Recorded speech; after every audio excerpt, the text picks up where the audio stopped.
चलिए प्रश्नावली 1.1 का प्रश्न क्रमांक 4 कर लेते हैं। चलिए यहाँ पे लिखा है, 3 तो पहले ही वाले वीडियो में कर चुके हैं। अब चौथा प्रश्न कर रहे हैं। चलिए यहाँ पे लिखा है, यूक्लिड विभाजन परिमिका प्रयोग करके दर्शाइए कि किसी धनात्मक पूर्णांक का वर्ग किसी पूर्णांक m के लिए या m+1 के रूप में का हो सकता है। चलिए यहाँ पे लिख लेते हैं धनात्मक पूर्णांक का वर्ग, तो लिख लेंगे यहाँ पे हल।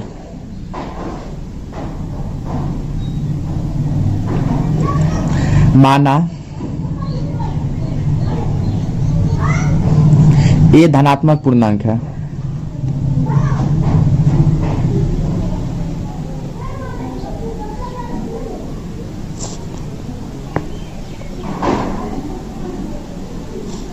माना ए धनात्मक पूर्णांक है। चलिए मैं समझा देता हूं रफ में।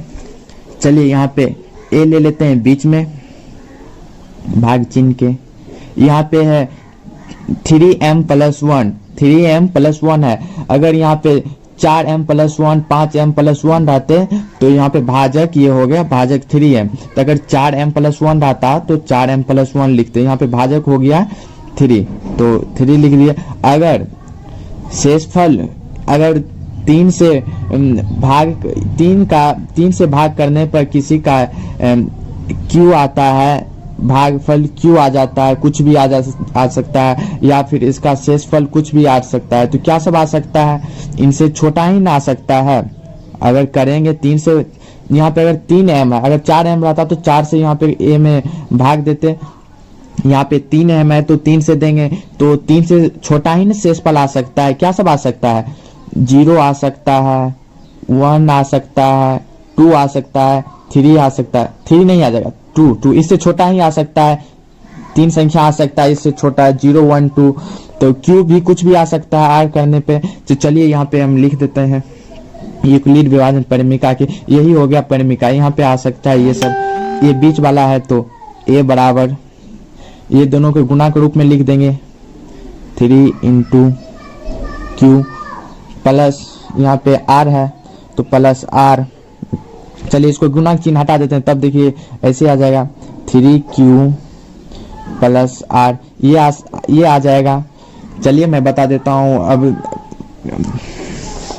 यहाँ पे लिखेंगे, इसलिए यूक्लिड विभाजन परिमिका विभाजन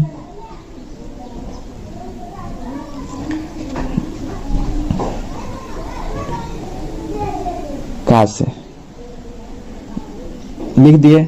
यहाँ पे r बराबर क्या है, a बराबर क्या है, a बराबर 3q plus r, 3q plus r है तो यहाँ पे लिख देंगे a बराबर 3q प्लस r लिख दिए। अब r के स्थान पे 0 1 2 3 ले लेंगे। चलिए ले लेते हैं केस 1 में पहले।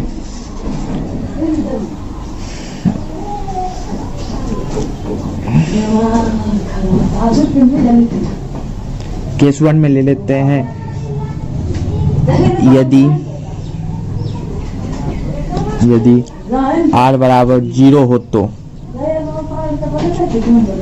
0 हो तो क्या सब होगा, r बराबर 0। चलिए a बराबर 3q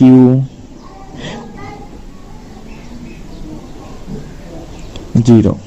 यहाँ पे लिखा है धनात्मक पूर्णांक का वर्ग, यहाँ पे दोनों साइड वर्ग कर देंगे। धनात्मक पूर्णांक के दोनों साइड वर्ग करने पे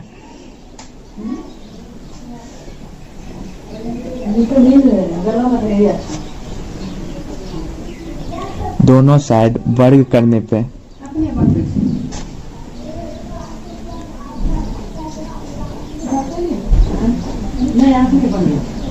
दोनों साइड वर्ग करने पे तो हो जाएगा यहाँ पे। चलिए दोनों साइड वर्क करने पर ए क्यू बराबर 3q का स्क्वायर, ए का ए हो जाएगा ए स्क्वायर बराबर 3q स्क्वायर है तो यहाँ पे आ जाएगा 9q का स्क्वायर आ जाएगा। इसको ऐसे लिख सकते हैं 3q स्क्वायर बराबर 3 गुना 3q स्क्वायर लिख सकते हैं, 3 गुना 3 स्क्वायर। चलिए इन दोनों को m मान लेते हैं, इसको m मान लेते हैं। चलिए a स्क्वायर बराबर 3m, इसको m मान लिए, जहाँ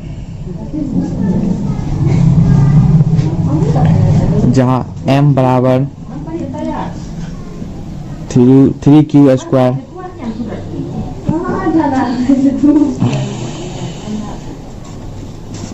चलिए अब केस 2 ले लेते हैं। केस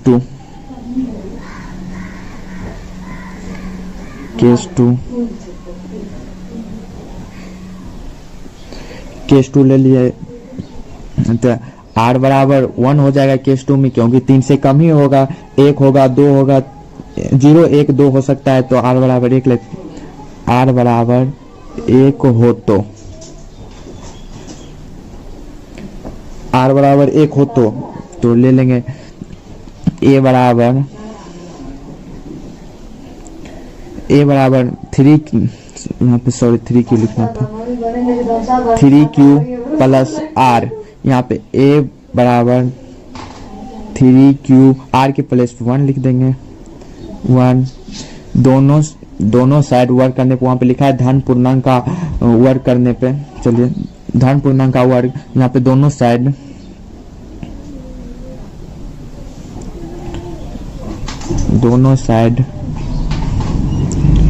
वर्ग करने पर, दोनों साइड वर्क करने पे तो आ जाएगा कितना, दोनों साइड वर्क करने पे तो a स्क्वायर बराबर 3q प्लस 1 का होल स्क्वायर। तो ये तो फार्मूला पे आ रहा है a प्लस बी का होल स्क्वायर का फार्मूला। आपको पता है a प्लस बी का होल स्क्वायर क्या होता है? नहीं पता तो बता देते हैं। प्लस बी का होल स्क्वायर होता है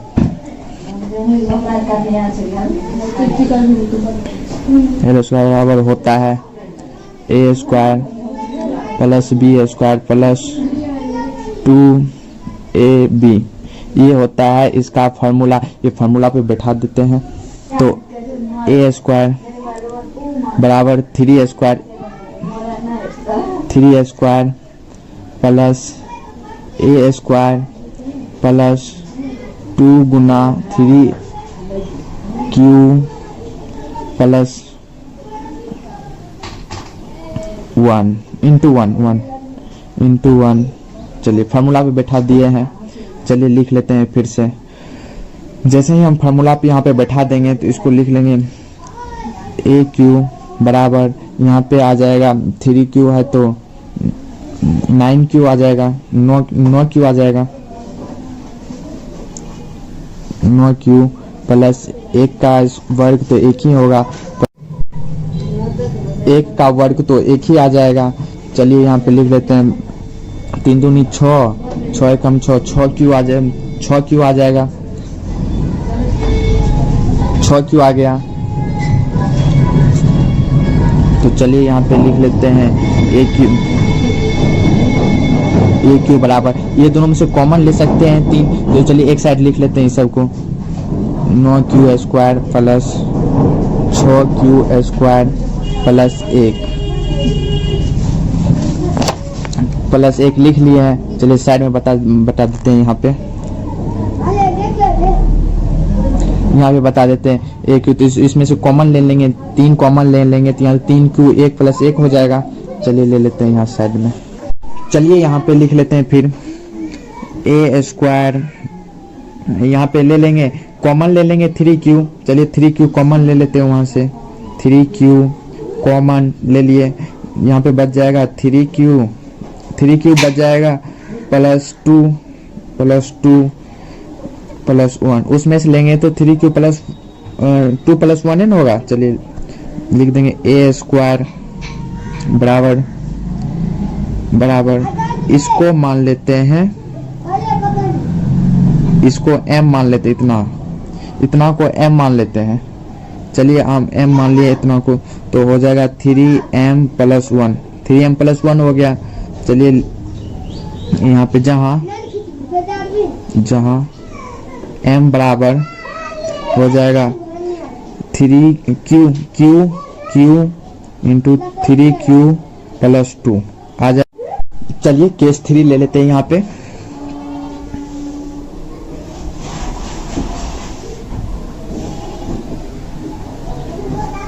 केस 3 ले लेते हैं यहाँ पे, जहाँ r बराबर 2 हो तब, r बराबर 2 हो तो चलिए यहाँ पे ले लेते हैं a बराबर 3q प्लस r के प्लस में 2 ले लेंगे, a बराबर 3q प्लस 2 ले लिए, 2 ले लिए यहाँ पे r के प्लस में। चलिए दोनों साइड धनात्मक पूर्णांक का वर्ग बोल रहे हैं वहां पे ना, तो यहाँ पे ले लेंगे दोनों साइड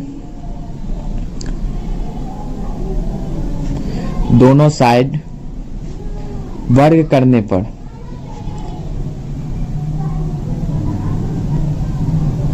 दोनों साइड वर्ग करने पे तो दोनों साइड वर्ग करने पे तो a स्क्वायर बराबर 3q प्लस 2 का होल स्क्वायर आ गया। तो फार्मूला पे फिर इसे उसी तरह सेट कर लेंगे जैसे किए थे पिछले केस 2 में किए थे। तो a स्क्वायर बराबर 3q का होल स्क्वायर प्लस 2 का whole square plus 3q into sorry यहाँ पे 2 इंटू 3q इंटू 2। चलिए इसको आप सॉल्व कर लेते हैं। a स्क्वायर बराबर 3q का हो गया 9q प्लस 4 प्लस यहाँ पे आ जाएगा कितना, तो इसको करें 3 6 12q आ जाएगा यहाँ पे। चलिए 12q। चलिए ये दोनों में से कॉमन दिख रहा है, दोनों में कॉमन, तो दोनों को एक साइड ले लेते हैं। चलिए यहाँ पे a स्क्वायर बराबर 9q प्लस 12q, इसको लिख सकते हैं प्लस 3 प्लस 1 ऐसे लिख सकते हैं इसको। हाँ तो चलिए यहाँ पे कॉमन ले लेते हैं ये दोनों में से, इसमें और इसमें से। चलिए a स्क्वायर बराबर 3 कॉमन ले लेंगे इसमें से, तो आ जाएगा 3q प्लस 4q आ गया 4q प्लस यहाँ पे आ जाएगा 3 प्लस 1। चलिए आ गया यहाँ पे। तो अब यहाँ पे इस सब को m मान लेते हैं, ये सारे को m मान लेते हैं, तो आ जाएगा a स्क्वायर बराबर 3m प्लस 1, जहाँ m